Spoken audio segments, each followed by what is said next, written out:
ये पवित्र किताब है और ये सभी आरोप जो है वो गलत है।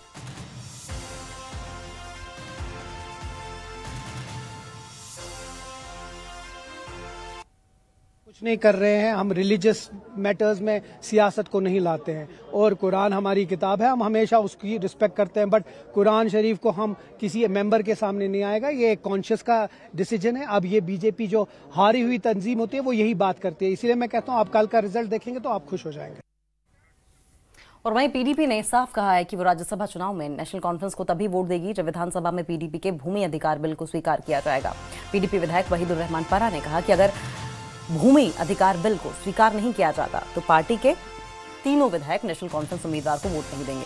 आपको बता दें कि पीडीपी ने इस सत्र में भूमि अधिकार और वक्फ संपत्तियों से जुड़े बिल पेश करने के लिए स्पीकर को प्रस्ताव दिया था, लेकिन स्पीकर ने वक्फ संपत्तियों से जुड़े उसके बिल को रिजेक्ट कर दिया और भूमि अधिकार से जुड़ा बिल स्पीकर के पास विचाराधीन है, जिस पर पीडीपी ने साफ किया कि अगर भूमि अधिकार बिल स्वीकार नहीं होगा तो एनसी को वोट देंगे, नहीं तो नहीं देंगे। फारूक साहब से भी उनने बात की, उमर साहब से भी बात हुई है, उनके लोग आए थे।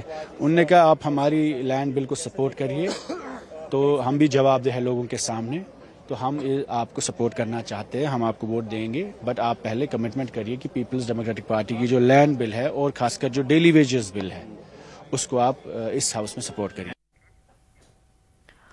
और राज्यसभा चुनाव पर उमर अब्दुल्ला ने भी बड़ा दावा किया है। उमर अब्दुल्ला ने कहा कि नेशनल कॉन्फ्रेंस चारों सीटों पर चुनाव जीतने जा रही है।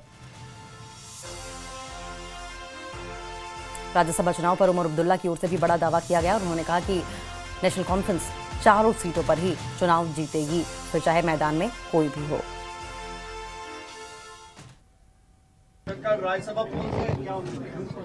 चारों सीटों में कामयाबी, चारों सीटों में कामयाबी।